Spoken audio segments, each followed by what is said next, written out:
Bérangère est professeure invitée de l'ULB. Elle vient de terminer la rédaction d'un livre qui est publié au CRISP sur l'avortement en Europe. Elle a été présidente de l'Association belge de sciences politiques dont elle a fondé le groupe Genre et politique. Elle a été directrice du Centre de sociologie politique et des études latino-américaines. Bérangère, tu as la parole. Merci Pierre-Paul. Merci à tous les organisateurs de ce colloque de m'avoir invité. C'est toujours hyper intéressant. Chaque fois que je viens, le débat est nourri. Et donc je suis ravie d'être là. Pierre-Paul m'a demandé d'intervenir sur le thème du féminisme. Mouvement social s'il en est et qui a toute son importance depuis le 19e siècle certainement. Et j'ai voulu aborder quelque chose dont on parle très peu, c'est-à-dire la nécessité de repolitiser le genre.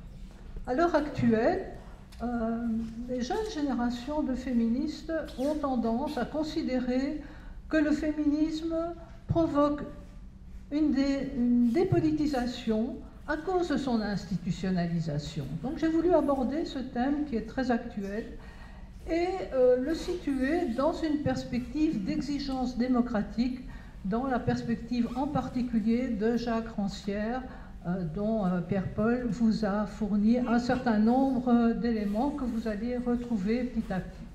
Alors dans un premier temps, avant d'aborder l'objet lui-même, je voudrais commencer par, si vous voulez, la conjoncture actuelle, au sens où il faut se poser la question de savoir, quand on parle d'égalité entre hommes et femmes, on met en avant une valeur cruciale des démocraties, une valeur qui est acquise dans nos sociétés démocratiques, tout au moins dans son principe. Mais dans sa réalisation, dans sa contingence, c'est beaucoup moins certain. Donc, on a souvent tendance à considérer que la démocratie, que l'égalité homme-femme est déjà acquise, mais rien n'est moins sûr, et donc je voudrais commencer par ce point-là. Ensuite, je voudrais tout simplement, dans un deuxième point, définir ce qu'est une identité politique féministe. Parce que je ne peux pas entrer dans les détails des mouvements féministes qui sont d'ailleurs parfaitement contradictoires et extrêmement divers. Donc ici, ce serait impossible à mener. Et préciser la notion de genre, parce que c'est devenu une notion parfaitement fourre-tout.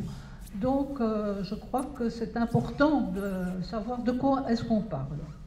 Et enfin, pourquoi devons-nous repolitiser le genre, mais dans une perspective d'exigence démocratique et féministe?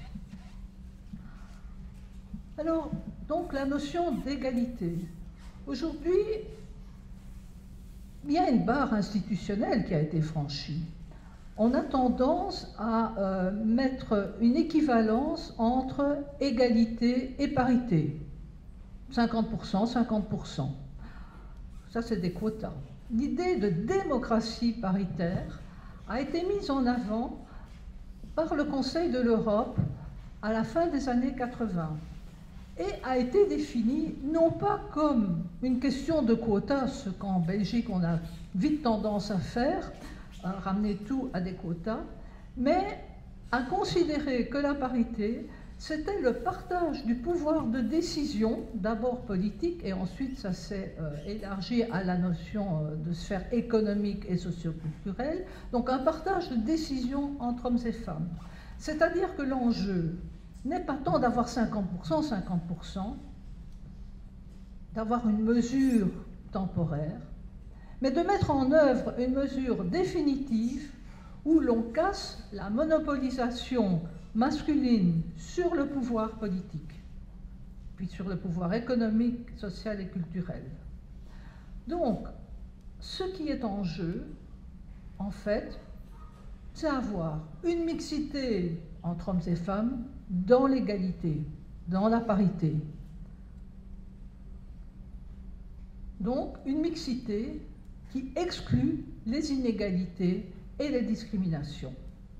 Alors historiquement, c'est jamais mauvais d'avoir une perspective socio-historique, c'est important de rappeler que l'on vient de la ségrégation des sexes, où les femmes ne pouvaient pas avoir accès à l'espace public. Il n'y avait pas d'accès à un monde partagé avec les hommes. D'un côté, on avait aux hommes le public politique, aux femmes l'espace domestique privé. Donc, la ségrégation des sexes, c'est bien une séparation imposée, une non-mixité subie par les femmes. Et cette non-mixité était évidemment l'expression d'une domination masculine patriarcale qui s'est transformée. L'égalité et cette non-mixité allait quand même de pair avec une égalité de statut de tous les individus devant la loi, qui a été reconnue à la Révolution française. Mais il n'empêche, cette égalité de statut s'accommode fort bien des discriminations. Pensez simplement, en ce qui concerne les femmes, au Code Napoléon, qui est un chef-d'œuvre de discrimination. Et donc, qui va de pair à l'époque avec une naturalisation des places, des fonctions, où il est évident que la ligne de partage entre hommes et femmes passe par la ligne de partage des espaces sociaux, la famille d'un côté et le public politique de l'autre. Par contre, l'accès des femmes à l'espace public, au partage d'un monde commun où l'égalité et la mixité sont une condition nécessaire du partage des fonctions, des rôles, des fonctions, des espaces, tout cela a été rendu possible par des luttes de citoyenneté qui ont été menées essentiellement à partir du XVIIIe siècle, XIXe siècle, par des féministes qui, selon les pays et les époques, étaient alliés ou non avec des hommes favorables à la cause du droit des femmes. Il s'agit d'un processus, si on ne veut pas entrer dans les détails, et si je veux reprendre le cadre d'analyse que Pierre-Paul a mis en œuvre, il s'agit d'un processus où les femmes deviennent des sujets sociaux et politiques à travers les luttes, donc deviennent des actrices qui récusent la naturalité des places, qui récusent la naturalité des conditions d'hommes et de femmes. Les femmes deviennent des actrices de leur vie à travers des luttes collectives et individuelles qu'elles ont menées pour la liberté et l'égalité, leur liberté et leur égalité avec les hommes.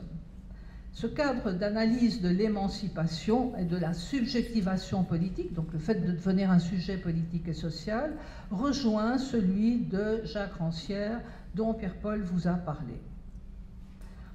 Cependant, le processus, les résultats de ce processus, de toutes ces luttes qui ont été menées au XIXe siècle et au XXe siècle, demeurent fort ambigus.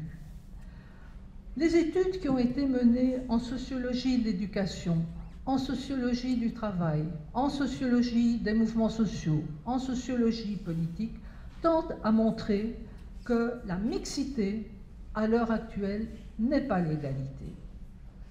Pensez au fait de la mixité scolaire. La mixité scolaire n'aboutit pas à une meilleure insertion professionnelle des femmes à l'heure actuelle. En effet, le champ du travail ne se traduit pas, à l'heure actuelle, par une remise en cause des stéréotypes sexistes, par un déroulement des carrières qui seraient équivalentes et une égalisation des positions occupées. Dans le champ des mouvements sociaux, la mixité ne débouche pas automatiquement sur une remise en cause d'une division sexuée du travail militant et associatif. Souvent, c'est les hommes qui font les discours et les femmes qui tiennent la soupe. Par exemple, moi je suis en train de penser aux fameuses manifestations qu'il y avait au moment du coup d'État au Chili et les actes de résistance. Et quand il y avait des organisations de soutien au Chili d'Allende, eh bien, il y avait une division sexuée du travail extrêmement importante à l'époque. Ben, c'est pas il y a 100 ans, hein. Dans le champ politique, la mixité au sens de parité numérique, 50%, 50%, n'aboutit pas nécessairement à une égalité dans la division du travail politique, même s'il y a des évolutions importantes. Donc, la mixité n'est pas synonyme d'égalité, mais je nommerais ce phénomène plutôt comme une inclusion qui demeure quand même excluante. Pourquoi ? Une inclusion certainement, mais pas à part entière, dans la mesure où les femmes restent confrontées aux discriminations.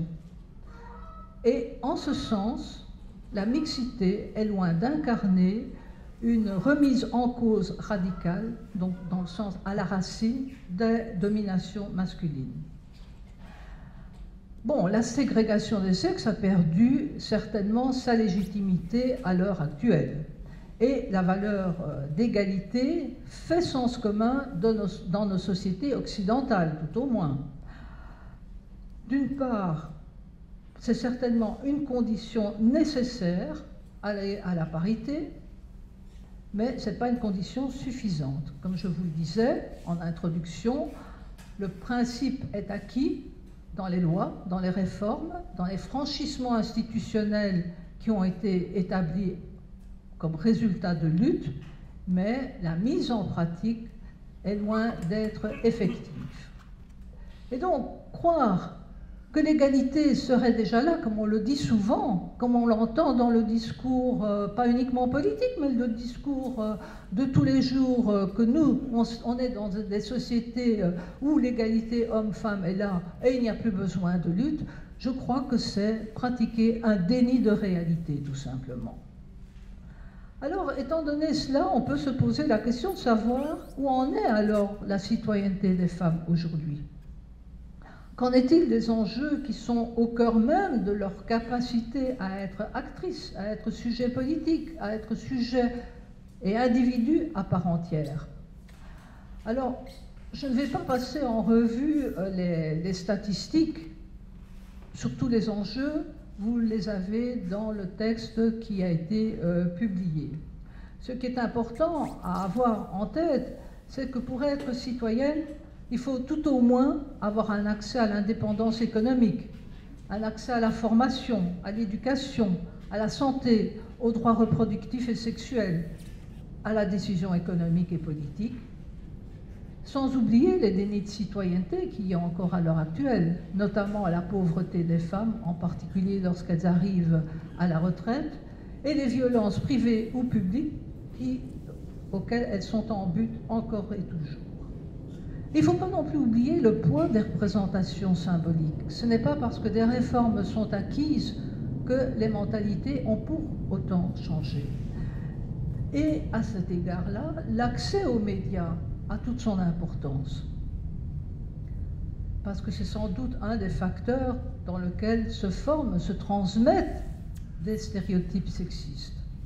En termes d'élaboration de politiques publiques égalitaires que nous avons, parce qu'il y a une institutionnalisation du féminisme, de ses acquis en faveur des droits des femmes, c'est important d'avoir la mise sur pied, la consolidation de mécanismes institutionnels tels que des agences étatiques sur les droits des femmes, par exemple un institut d'égalité hommes-femmes, ou des plans d'égalité des chances entre hommes et femmes. C'est le minimum requis. Mais bon, tout ça, ça reste fort contingent. En outre, depuis les années 90, il faut quand même avoir à l'esprit que les droits de citoyenneté des femmes sont la cible, une cible privilégiée de l'antiféminisme conservateur, de gouvernements tels que la Pologne, la Hongrie, pour rester dans l'Union européenne, Mais même, il y a des reculs insidieux dans des pays tels que l'Allemagne ou même chez nous, pour ne pas parler des États-Unis de Donald Trump ou du Brésil de Bolsonaro ou de l'Inde de Modi. Donc, en fait, dans cet antiféminisme conservateur, voire réactionnaire, qui est certainement repris par tous les fondamentalismes religieux, il y a deux phobies qui les caractérisent: l'égalité entre hommes et femmes et la liberté et l'autonomie des femmes. Donc sexisme et misogynie en est véritablement le terreau. Et le populisme identitaire de droite, qui marque donc bien, comme je vous l'ai rappelé, des pays européens, nord-américains et latino-américains, exacerbe la portée de ce refus d'égalité, de ce refus que les femmes puissent être notamment maîtresses de leur vie et de leur sexualité. Donc, il y a une lutte féministe qui reste encore et toujours à mener. C'est un combat qui est sans fin, tout comme la démocratie qui va de pair. Il n'y a pas de féminisme qui puisse aboutir véritablement à des réformes et à franchir l'institutionnel, la barre institutionnelle, sans un cadre démocratique. Alors, qu'est-ce que ça veut dire se réclamer du féminisme? Qu'est-ce que ça veut dire une identité politique féministe? Ce sont des valeurs, ce sont des expériences historiques, ce sont des figures de combat, c'est des pratiques. Je reprends. Les valeurs d'égalité et de liberté dont j'ai parlé tout à l'heure, elles se sont construites historiquement sur l'autonomie des femmes, sur l'autonomie par rapport aux tutelles masculines, qu'elles soient paternelles, fraternelles, maritales. La fraternité, il faut bien le dire, se transforme souvent en un fratriarcat. On n'a peut-être plus tellement affaire à un patriarcat qu'un fratriarcat. Donc, autonomie qui suppose le droit à l'égalité de tous les individus et qui suppose également l'égalité des droits entre hommes et femmes au sein des différents domaines du droit, que ce soit le droit au travail, le droit de la famille, le droit pénal, etc.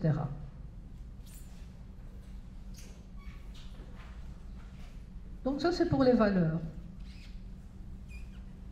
Le projet qui est porté par le féminisme ou les féminismes, c'est un projet de lutte contre les discriminations, certainement. Il s'agit donc de s'opposer à ce que les différences de vie et les différences entre hommes et femmes soient transformées en inégalités sociales et politiques, soient transformées en hiérarchie sociale. Mais il y a plus. Dans les mouvements féministes, il y a également une lutte d'affirmation identitaire. C'est d'avoir acté d'être exclue comme femme, en tant que femme, et revendiquer l'inclusion économique, sociale et politique en tant que femme. À la Révolution française, les femmes sont incluses comme citoyennes, mais citoyennes passives. Elles sont donc exclues du politique, alors qu'elles sont reconnues comme individus égales à l'homme dans le domaine civil. Donc il y a une discordance entre ces deux sphères. Il y va de l'estime de soi au féminin. Pourquoi?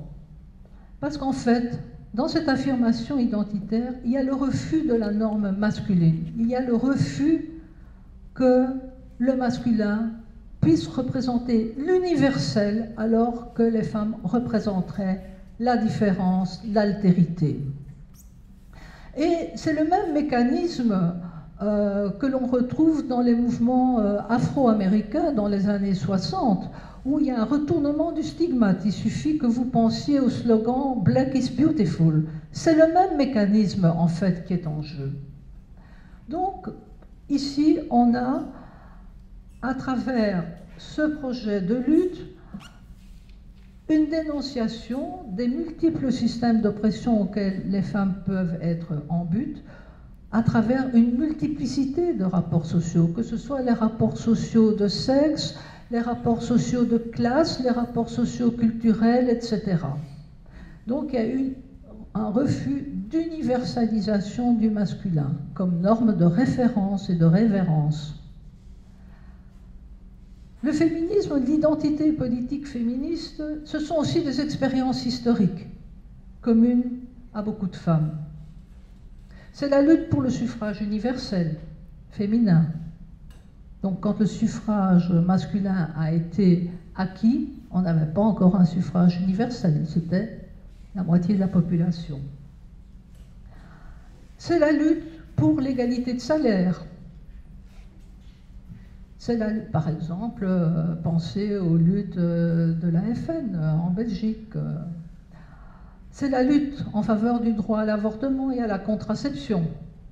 C'est la lutte pour les réformes des régimes matrimoniaux, obtenir une égalité entre époux et épouses dans la gestion des biens et dans le droit de la famille en général. Et plus proche de nous, c'est des mobilisations qui sont menées contre la régression de certains acquis. Pensez au droit à l'avortement.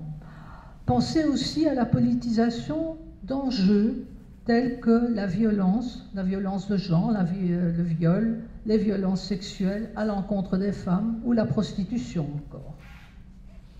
Une identité politique, ce n'est pas que des valeurs, des expériences historiques, des projets de lutte, ce sont aussi l'incarnation de ces luttes à travers des figures ici de femmes de combat. Si vous pensez au socialisme, vous penserez Léon Blum, par exemple, comme figure de combat, Jean Jaurès, etc. Eh bien, quand vous parlez du féminisme en tant qu'identité, vous pouvez penser à, par exemple, Mary Wollstonecraft à la Révolution française, Olympe de Gouges à la Révolution française, plus près de nous, Simone de Beauvoir, Simone Veil, Isabelle Gatti de Gamon, ou bien Angela Davis ou Gisèle Halimi. Bon, on peut multiplier les figures. Toutes ces luttes, quels que soient les enjeux, sont passées par des pratiques à la fois d'intégration et d'autonomie. D'intégration dans les différentes institutions de l'espace public. Autonomie des groupes et des associations qui ont politisé ces enjeux. L'un ne va pas sans l'autre. Et ne s'est pas déroulé sans conflit, loin s'en faut, au sud comme au nord. Par exemple, les mouvements de femmes, à partir des années 60-70, sont rapidement confrontés à l'enjeu politique de la participation dans les institutions.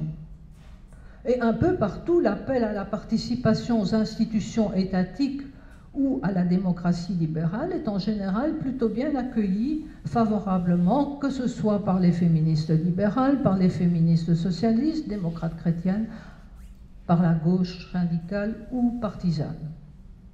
Cependant, les féministes dites autonomes en Amérique latine ou les féministes dites révolutionnaires en Europe occidentale vont remettre en question cette entrée dans les institutions et dans la politique institutionnelle. Ça ne se fait pas donc sans friction.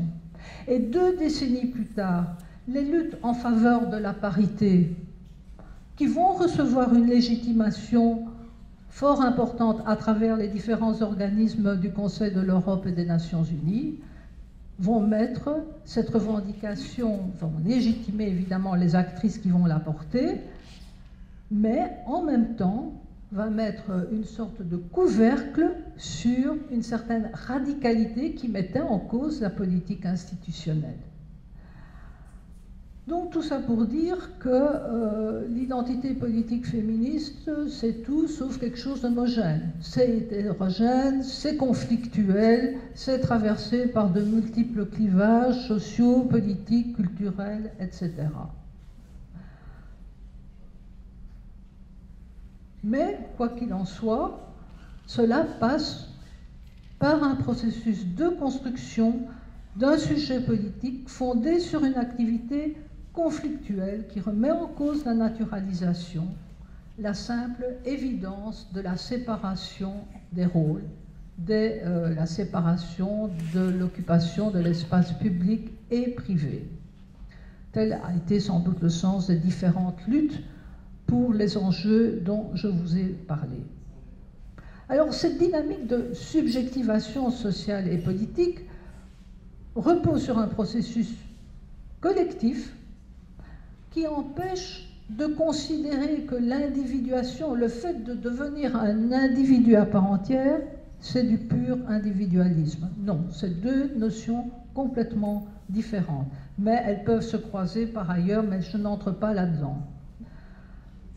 Donc, en fait, ces luttes permettent aux femmes, non pas de sortir des rapports de force, parce qu'ils seront toujours là sans doute, mais de s'investir dans de nouveaux lieux de pouvoir, de connaître de nouveaux rapports de force à travers des associations, des groupes, des partis, des organisations, pour peser sur un changement dans l'espace public, un changement dans les rapports de force qui est devenu concevable et pensable et possible à partir de la Révolution française jusqu'à aujourd'hui.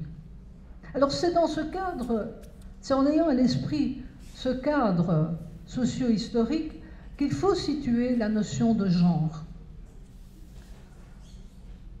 Alors je ne suis pas en train de faire référence à une théorie du genre, à l'idéologie du genre. Ça n'existe pas. C'est une invention du Vatican à partir des années 90 de parler d'une théorie du genre. C'est une invention qui a été mobilisée en Europe et dans les Amériques, notamment, par les différents courants de droite, pour s'opposer à la mise en place de politiques d'égalité entre hommes et femmes, pour s'opposer au libre choix des individus quant à leur vie privée. Je n'entre pas plus loin dans ce problème-là. Par contre, ce qui existe, c'est la notion de genre. Une notion qui, je ne vais pas vous en faire la genèse, est tombée ici dans l'académicisme. Mais c'est important d'avoir en tête que c'est un outil d'analyse d'abord, qui a été développé à travers différents paradigmes scientifiques, à travers différentes disciplines, notamment de sciences humaines, la sociologie, l'anthropologie, la science politique, etc. Et si on veut retenir peut-être le principal, je dirais qu'il y a trois éléments dans la notion de genre. D'une part, donc on se situe nécessairement dans une perspective socio-historique. C'est l'élément de séparation entre le masculin et le féminin, qui s'articule à la division entre sphère publique et sphère privée. Division qui a traditionnellement été légitimée par la nature.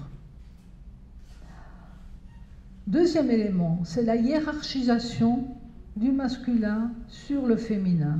Une hiérarchisation qui s'appuie sur une monopolisation masculine de ressources matérielles, le travail, l'argent, etc., politico-symboliques, s'accaparer les fonctions de pouvoir, quelles que soient les instances, mais symboliques également.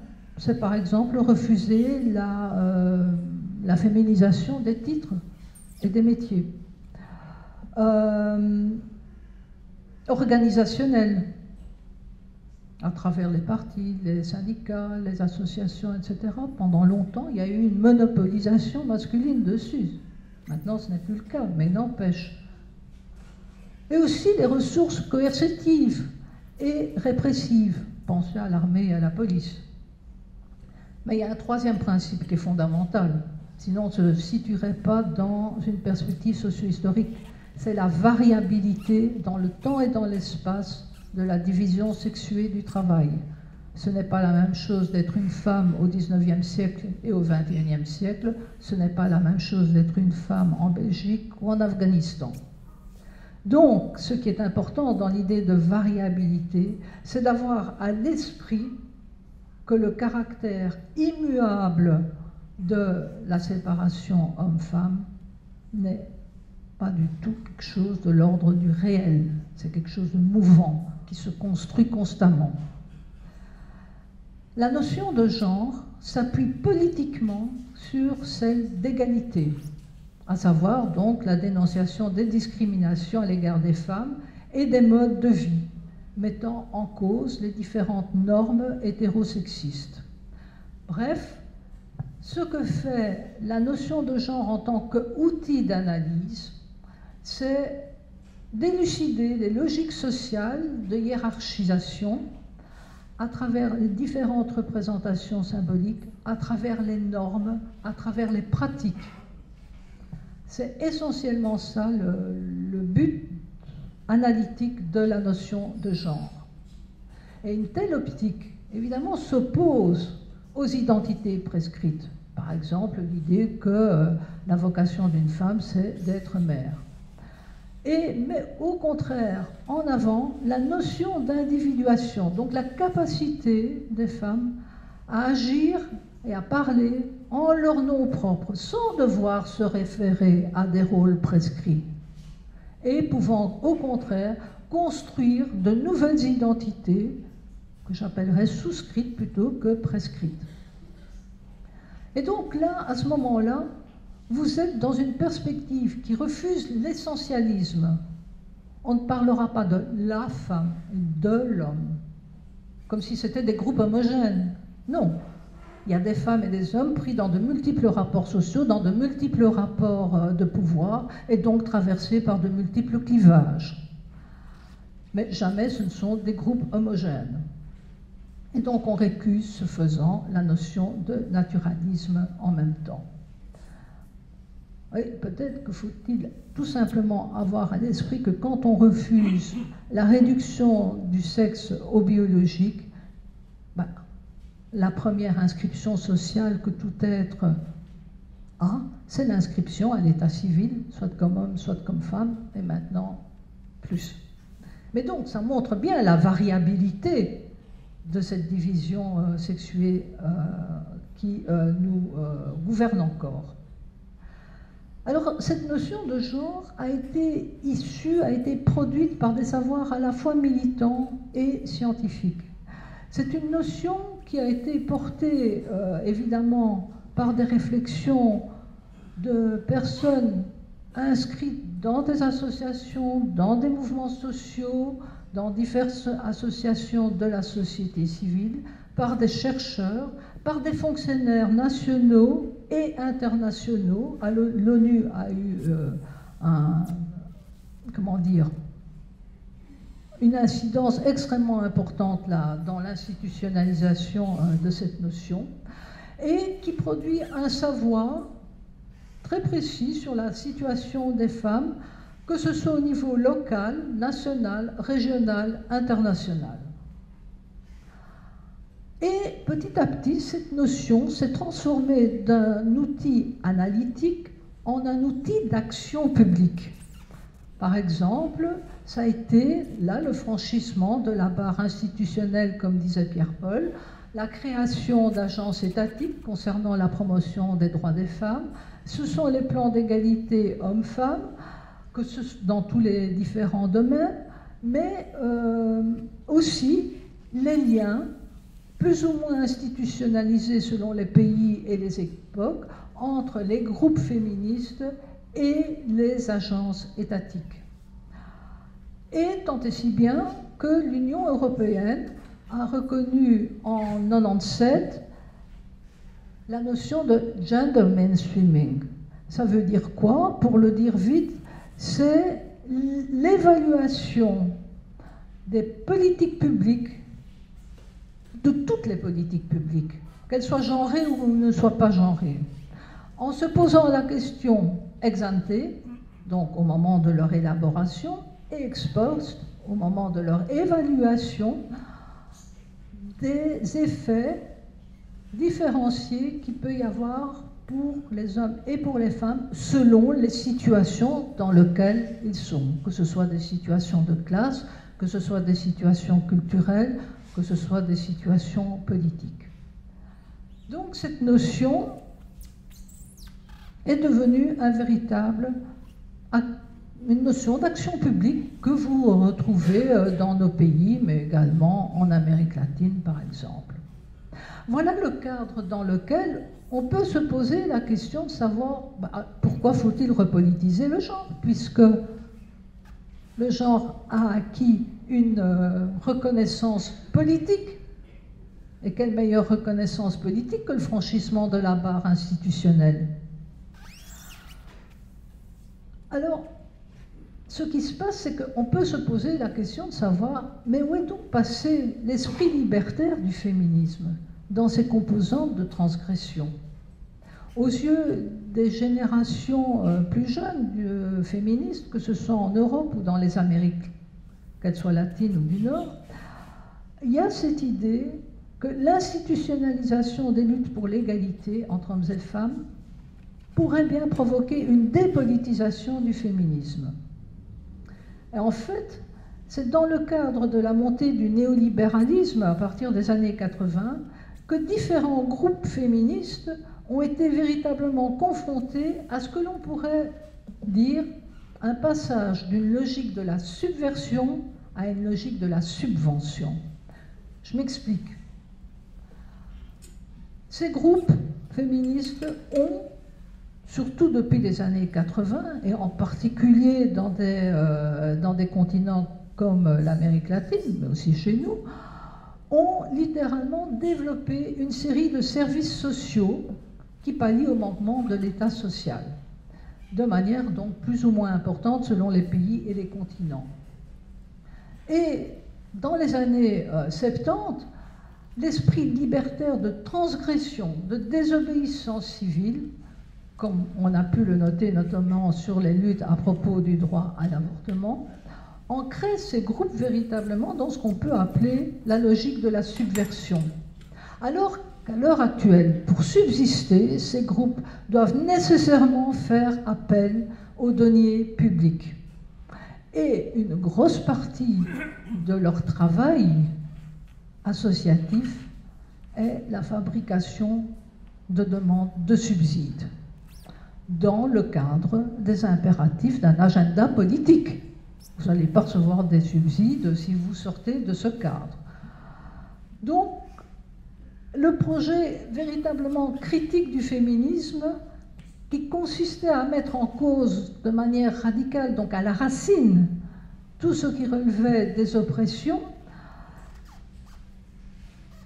avec des luttes et des mobilisations de toutes sortes, semble se transformer en une sorte de gouvernance des droits des femmes, ou la police au sens de Jacques Rancière. Et cette gouvernance donne lieu à l'idée que l'égalité, elle est déjà acquise dans nos contrées libérales. Bien sûr qu'on doit parler des luttes et des mobilisations féministes en Afghanistan, en Turquie, etc., enfin loin de chez nous, quoi. Mais en fait, en disant cela, on occulte littéralement, on met un masque littéralement sur ce qu'il a fallu de mobilisation, de lutte, de transgression pour acquérir des réformes qui aujourd'hui nous semblent évidentes, mais qui sont mises en cause, et parfois de manière complètement drastique, y compris dans l'Union européenne. Donc, il y a une double facette à l'action collective des femmes. La facette par le haut et par le bas. Par le haut, c'est la représentation politique, c'est la citoyenneté qu'on pourrait appeler verticale, le lien entre l'individu et l'État. Mais également, par le bas, par la participation à différentes associations horizontales à travers la société civile. Et l'un n'est pas moins important que l'autre, ça va de pair. Et ça va pour le temps? Oui. 5 minutes? Mais je ne vais pas pouvoir vous donner des exemples dans ce cas-là. Mais en tout cas, s'il fallait résumer, je dirais qu'au fond, le féminisme est porté par l'idée, par l'exigence du droit à avoir des droits, comme disait Hannah Arendt, du droit à pouvoir exercer les droits existants, mais aussi pouvoir en réclamer d'autres, par exemple le droit à l'avortement, les droits sexuels et reproductifs, et les inclure dans le champ des droits humains. Mais cela ne va pas sans action citoyenne. Alors, ça peut se jouer à différents niveaux. Au niveau transnational, vous avez par exemple la création à partir des années 2000, mais je ne vais pas développer là maintenant, de la Marche mondiale des femmes, qui est axée sur la lutte contre la pauvreté et la lutte contre les violences. Vous avez le mouvement MeToo, particulièrement connu depuis 2017, mais qui a été précédé en Amérique latine par une lutte contre les féminicides, ou encore la grève du 8 mars, qui a été lancée en 2017 par les féministes espagnoles. Vous avez ces luttes nationales, mais qui sont aussi internationales pour, par exemple, maintenir un droit essentiel qui est le droit à l'avortement. Pensez à la Pologne, pensez à la Hongrie, pensez au recul qu'il y a de manière générale dans des pays de l'Est, mais même dans nos pays, dans certains, il y a un tel désert médical qu'il n'y a plus d'accès aux soins reproductifs et sexuels, ou très peu. Le meilleur exemple est près de chez nous, en Italie, où 70% des médecins refusent de pratiquer un droit à l'avortement et 80% du territoire est non couvert. Mais il y a des déserts médicaux également en France. Je n'entre pas dans les détails. Alors vous avez des éléments où la lutte a été importante et on a sauvegardé des acquis. Par exemple, l'Espagne du premier gouvernement Rajoy n'est jamais arrivé à remettre en cause, du moins complètement, l'IVG, et d'autres, la Pologne, vous savez ce qu'il en est, on ne peut quasiment plus pratiquer un avortement, si tant soit que la loi précédente le permettait et était mise en application. Mais par contre, on a encore des acquis. Ça vaut la peine de continuer à lutter. Pensez à l'Argentine, qui est quand même un pays extrêmement catholique, où le pape a une certaine influence, et où les groupes évangéliques, certes en concurrence avec le catholicisme, mais il n'en demeure pas moins qu'ils sont alliés sur cette matière, les féministes ont réussi à imposer, avec les laïcs, ont réussi à imposer une loi de dépénalisation de l'avortement qui est très semblable à la nôtre, et même qui à certains égards va plus loin. Donc, je dirais que le mouvement de désobéissance civile est toujours là, et il y a des exemples comme la pratique d'associations telles que Women on Wheels, qui pratiquent des avortements médicamenteux, donnent des informations pour les pays où la loi criminalise totalement l'avortement et où le personnel médical est majoritairement en faveur d'une clause de conscience, je dirais abusive, dans la mesure où elle porte non pas sur des individus, mais sur les cliniques entières. Bon, alors, donc on pourrait multiplier les exemples de radicalisation du féminisme dans un esprit démocratique. En conclusion, ce que je dirais, c'est que s'il fallait retenir quelque chose de ces mouvements féministes, sans entrer dans les détails, mais des éléments que l'on retrouve systématiquement, quels que soient les continents ou les pays, c'est 3 éléments, je dirais, d'exercice de la responsabilité publique. C'est d'une part la participation à l'élaboration de nouvelles normes sociales et politiques, à une nouvelle normativité fondée sur l'égalité et la liberté, à travers la société civile, à travers la société politique. Deuxième élément, c'est la vigilance constante à l'égard des institutions ou de l'action publique. On ne peut pas s'expliquer que des pays tels que la Belgique n'ont pas connu une régression sur le droit à l'avortement, comme dans d'autres pays, sans cette vigilance laïque et féministe. C'est également, cette vigilance entraîne un autre élément qui n'est pas moins important, c'est la reddition des comptes de ceux qui exercent le pouvoir à l'égard des citoyens. Donc il en va, ces 3 éléments-là relèvent de la qualité de la démocratie et s'opposent à un thème très récurrent de ceux qui considèrent la démocratie comme simplement un régime politique, c'est-à-dire un régime fondé sur l'ignorance du peuple et où il n'y a pas de capacité possible aux gouvernés d'être des gouvernants et aux gouvernants de devenir des gouvernés. Voilà. Merci.